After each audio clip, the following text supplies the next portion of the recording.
श्री शिवाय नमस्तुभ्यम महाराज। जैसा कि आप सभी जानते हैं कि मकर संक्रांति का पर्व कुछ ही दिनों में आने वाला है और महाराज हर साल की तरह इस साल भी एक प्रश्न बहुत तेजी से फैल रहा है। कोई कह रहा है कि मकर संक्रांति 14 जनवरी को है तो कोई 15 जनवरी बता रहा है।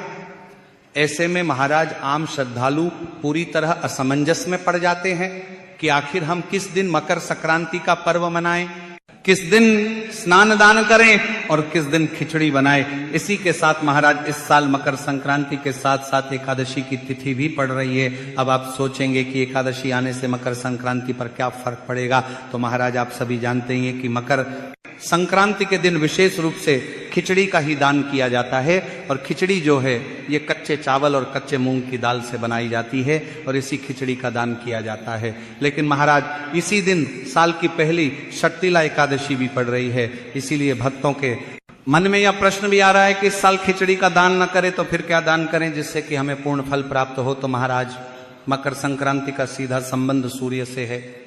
मकर संक्रांति उस दिन मनाई जाती है जिस दिन सूर्य देव धनु राशि से निकलकर मकर राशि में प्रवेश करते हैं। इसी को सूर्य का उत्तरायण होना भी कहा जाता है। अब महाराज इसे ध्यान से समझिए कि उत्तरायण का अर्थ केवल दिशा परिवर्तन नहीं है, इसका अर्थ है कि सूर्य की किरणें अब धीरे धीरे पृथ्वी पर सीधी पड़ने लगती हैं, ठंड कम होने लगती है, दिन बड़े होने लगते हैं और जीवन में सकारात्मक ऊर्जा का संचार होने लगता है। यही कारण है कि हमारे शास्त्रों में उत्तरायण को देवताओं का दिन कहा गया है। और महाराज इस वर्ष सूर्य देव 14 जनवरी 2026 बुधवार के दिन ही मकर राशि में प्रवेश कर रहे हैं। यह प्रवेश दोपहर के समय लगभग 3 बजे के आसपास हो रहा है। शास्त्रों के अनुसार चाहे सूर्य का प्रवेश सुबह हो, दोपहर हो या शाम को, जिस कैलेंडर तिथि में सूर्य का मकर में प्रवेश होता है उसी दिन मकर संक्रांति मनाई जाती है। इसी कारण महाराज इस वर्ष मकर संक्रांति पूरे भारत में 14 जनवरी 2026 को ही मनाई जाएगी। इसीलिए महाराज 15 जनवरी को मकर संक्रांति मानना शास्त्रीय रूप से उचित नहीं है। तो महाराज अब यहां तक तो बात बिल्कुल स्पष्ट हो गई कि मकर संक्रांति 14 जनवरी बुधवार को ही है, लेकिन यहीं से शुरू होती है इस वर्ष की सबसे बड़ी उलझन। क्योंकि महाराज इसी 14 जनवरी को पौष मास की षट्तिला एकादशी भी पड़ रही है और जैसे ही एकादशी का नाम आता है तो प्रत्येक श्रद्धालु के मन में तुरंत यह नियम याद आता है कि एकादशी के दिन अन्न विशेष रूप से चावल वर्जित होता है। अब महाराज मकर संक्रांति और खिचड़ी का नाम एक दूसरे के बिना अधूरा है, क्योंकि सदियों से परंपरा चली आ रही है कि इस दिन कच्चे चावल और मूंग की दाल मिलाकर खिचड़ी का दान किया जाता है। कहीं कहीं खिचड़ी पकाकर दान की जाती है और घर में भी प्रसाद रूप में ग्रहण की जाती है। लेकिन महाराज जब एक ही दिन एकादशी भी हो और मकर संक्रांति भी, तब आप सभी का भ्रमित होना स्वाभाविक है। इसीलिए महाराज मन में प्रश्न उठता है कि अगर खिचड़ी में चावल है और एकादशी में चावल वर्जित है तो फिर इस बार दान कैसे किया जाए? क्या मकर संक्रांति का दान अधूरा रह जाएगा? क्या खिचड़ी का दान न करने से पुण्य कम हो जाएगा? तो महाराज यही सारे प्रश्न आज लाखों भक्तों के मन में चल रहे हैं। इसीलिए इस वीडियो का उद्देश्य केवल जानकारी देना नहीं बल्कि भ्रम को दूर करना और धर्म का सही मार्ग दिखाना है। तो महाराज एकादशी का नियम बहुत स्पष्ट है कि इस दिन चावल को खाना या पकाना और दान करना सख्त मना होता है। इसलिए भक्तों इस वर्ष 14 जनवरी को मकर संक्रांति होने के बावजूद खिचड़ी का दान उस दिन करना उचित नहीं माना जाएगा। अब महाराज यहीं पर बहुत लोग निराश हो जाते हैं। उन्हें लगता है कि अगर खिचड़ी का दान नहीं हुआ तो मकर संक्रांति अधूरी रह गई। लेकिन महाराज यह सोच अधूरी है, क्योंकि मकर संक्रांति केवल खिचड़ी का पर्व नहीं है, यह दान, पुण्य, सेवा और त्याग का पर्व है। और दान का वास्तविक भाव वस्तु में नहीं भावना में छिपा होता है। तो महाराज षट्तिला एकादशी को साधारण एकादशी समझना बहुत बड़ी भूल होगी। ये वर्ष की पहली एकादशी होती है और इसका महत्व अन्य एकादशियों से भी अधिक माना गया है। शास्त्रों में बताया गया है कि इस एकादशी का नाम ही तिल के ऊपर रखा गया है, क्योंकि इस दिन तिल का दान, तिल का सेवन और तिल से संबंधित कार्य विशेष फल देने वाले माने गए हैं। इसीलिए महाराज अब जरा ध्यान से समझिए। एक और मकर संक्रांति जिसमें तिल और गुड़ का विशेष महत्व है, दूसरी ओर षट्टिला एकादशी जिसमें तिल को मोक्षदायक बताया गया है। और जब दो ऐसे पर्व एक साथ आते हैं जिनका केंद्र बिंदु तिल हो, तो यह कोई संयोग नहीं बल्कि एक दिव्य संकेत होता है। यह संकेत हमें बताता है कि इस वर्ष मकर संक्रांति पर तिल दान का महत्व कई गुना बढ़ गया है। अब महाराज, बहुत से लोग ये भी पूछते हैं कि खिचड़ी का दान क्यों इतना महत्वपूर्ण माना गया है। तो इसका उत्तर यह है कि खिचड़ी में चावल और दाल दोनों होते हैं जो अन्न का पूर्ण रूप माने जाते हैं। अन्नदान को सभी दानों में श्रेष्ठ बताया गया है। इसी कारण मकर संक्रांति पर खिचड़ी का दान सबसे बड़ा पुण्य माना गया। लेकिन महाराज, जब शास्त्र स्वयं एकादशी के दिन चावल दान को वर्जित कर रहे हैं, तो धर्म हमें यह भी सिखाता है कि विकल्प भी धर्म का ही भाग होता है। इसीलिए शास्त्र कहते हैं कि यदि किसी कारणवश मुख्य दान न किया जा सके तो उसी भाव से किया गया वैकल्पिक दान भी उतना ही फल देता है। और महाराज, यही कारण है कि इस वर्ष मकर संक्रांति पर काले तिल और गुड़ का दान खिचड़ी दान के समान ही नहीं बल्कि कई गुना अधिक फलदायक बताया गया है, क्योंकि तिल को शास्त्रों में पाप नाशक कहा गया है। कहा जाता है कि तिल में भगवान विष्णु का वास होता है और गुड़ में माता लक्ष्मी की कृपा मानी जाती है। जब तिल और गुड़ एक साथ दान किए जाते हैं तो वह दान केवल शरीर को नहीं, आत्मा को भी शुद्ध करता है। इसीलिए महाराज, आप चाहें तो काले तिल और गुड़ को अलग अलग भी दान कर सकते हैं, और यदि संभव हो तो तिल और गुड़ से बने हुए लड्डू का दान करना तो और भी श्रेष्ठ माना गया है। अब महाराज, यहां एक बात बहुत जरूरी है। कुछ लोग सोचते हैं कि अगर हमने 14 जनवरी को खिचड़ी का दान नहीं किया तो 15 जनवरी को कर लें ताकि मन को संतोष मिल जाए।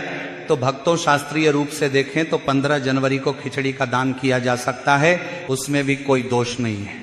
लेकिन मकर संक्रांति का विशेष पुण्य काल 14 जनवरी को ही होता है। इसलिए यदि आपको पूर्ण फल चाहिए तो 14 जनवरी को ही तिल गुड़ का दान करना सर्वोत्तम रहेगा। अब महाराज, ये भी समझना जरूरी है कि दान केवल वस्तु देने का नाम नहीं है। दान का अर्थ है अपने भीतर के अहंकार, संग्रह और लोभ का त्याग। अगर कोई व्यक्ति सच्चे मन से तिल गुड़ का छोटा सा दान भी करता है तो वो उस व्यक्ति से श्रेष्ठ माना गया है जो दिखावे के लिए बड़ा दान करता है। तो महाराज, अब तक हमने यह समझ लिया कि इस वर्ष मकर संक्रांति और षट्टिला एकादशी एक साथ पड़ने से खिचड़ी का दान संभव नहीं है, लेकिन तिल और गुड़ के दान से भी आपको कई गुना अधिक पुण्य फलों की प्राप्ति होगी। अब महाराज, हमारे शास्त्र कहते हैं कि दान का मूल्य वस्तु से नहीं, भाव से तय होता है। अगर कोई व्यक्ति बहुत साधारण वस्तु भी पूरे श्रद्धा भाव से दान करता है तो उसका फल उस व्यक्ति से कहीं अधिक होता है जो महंगी वस्तुओं का दान केवल दिखावे के लिए करता है। क्योंकि मकर संक्रांति का समय विशेष रूप से सेवा और करुणा का समय माना गया है। ये वही समय है जब ठंड अपने चरम पर होती है और गरीब, असहाय, वृद्ध और सड़क किनारे रहने वाले लोग इस ठंड को सबसे अधिक सहते हैं। ऐसे में महाराज, अगर किसी को गर्म कपड़े या कंबल का दान किया जाए तो वह दान केवल शरीर को गर्मी नहीं देता बल्कि दान करने वाले के हृदय को भी करुणा से भर देता है। इसीलिए महाराज, शास्त्रों में बताया गया है कि शीत ऋतु में किया गया वस्त्र दान विशेषकर मकर संक्रांति के दिन अक्षय पुण्य प्रदान करता है। अक्षय का अर्थ है जिसका फल कभी समाप्त न हो। अब महाराज, कई लोग सोचते हैं कि हमने तिल गुड़ का दान कर दिया, अब और कुछ करने की आवश्यकता नहीं। लेकिन यदि आपकी क्षमता है तो मकर संक्रांति के दिन एक से अधिक प्रकार का दान करना अत्यंत शुभ माना गया है। जैसे तिल गुड़ के साथ कंबल, शॉल या गर्म कपड़े का दान भी आप कर सकते हैं। अब महाराज, यहाँ एक बहुत महत्वपूर्ण प्रश्न आता है कि दान किससे दिया जाए। बहुत से लोग इस विषय में भी उलझन में रहते हैं। कोई कहता है कि केवल ब्राह्मण को ही दान देना चाहिए, कोई कहता है कि साधु संत को दिया जाए, तो कोई कहता है कि जरूरतमंद को देना ही सबसे श्रेष्ठ है। तो महाराज, शास्त्रों का उत्तर बहुत सरल है। जहां वास्तविक आवश्यकता हो वही दान के पात्र है। अगर कोई व्यक्ति सच में ठंड से कांप रहा है, भूखा है, असहाय है, तो उसे दिया गया दान सीधे ईश्वर तक पहुंचता है।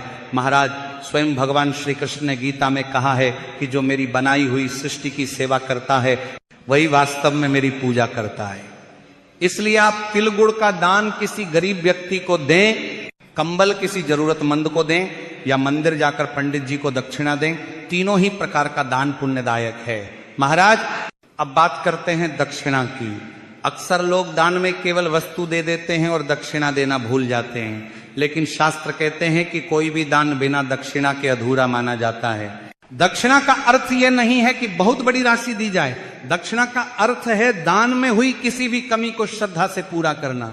महाराज, अगर आपने तिल और गुड़ का दान किया है तो उसके साथ अपनी सामर्थ्य अनुसार कुछ धनराशि अवश्य रखें। यह राशि 11 रुपए हो सकती है, 51 रुपए हो सकती है, 101 रुपए हो सकती है, या उससे अधिक भी। महाराज, राशि बड़ी या छोटी नहीं देखी जाती, भाव देखा जाता है। दक्षिणा देने से दान में पूर्णता आती है। कहा जाता है कि दक्षिणा के बिना किया गया दान रास्ते में ही रुक जाता है, और दक्षिणा के साथ किया गया दान सीधे पुण्य लोक में पहुंचता है। इसीलिए महाराज, मकर संक्रांति के दिन किया गया दान पूरे वर्ष का प्रभाव देता है। इस दिन दान किया गया एक छोटा सा कार्य भी पूरे साल शुभ फल प्रदान करता है। इसीलिए हमारे पूर्वज कहते थे कि चाहे सामर्थ्य कम हो, लेकिन मकर संक्रांति के दिन खाली हाथ मत रहो। इस दिन दिया गया दान हमें केवल भौतिक सुख नहीं देता, बल्कि हमारे जीवन में शांति, संतुलन और सकारात्मकता भी लाता है। अब महाराज, यहां एक और प्रश्न उठता है कि अगर कोई व्यक्ति किसी कारणवश 14 जनवरी को दान न कर पाए, अगर कोई बीमारी, यात्रा या पारिवारिक परिस्थिति के कारण दान से वंचित रह जाए, तो क्या उसका मकर संक्रांति का पुण्य समाप्त हो जाता है? तो शास्त्र इसका उत्तर भी बहुत करुणा के साथ देते हैं। कहा गया है कि भाव से किया गया मानसिक दान भी फल देता है। इसीलिए यदि आप 14 जनवरी को मन ही मन यह संकल्प लें कि हे भगवान, आज मैं अपनी सामर्थ्य अनुसार दान करना चाहता हूं, पर परिस्थिति के कारण संभव नहीं है, तो मेरी भावना को स्वीकार कीजिए, तो ऐसा संकल्प भी व्यर्थ नहीं जाता। क्योंकि महाराज, धर्म इतना कठोर नहीं है कि वह परिस्थिति न समझे। ईश्वर भावना देखते हैं, साधन नहीं। अब बात करते हैं 15 जनवरी।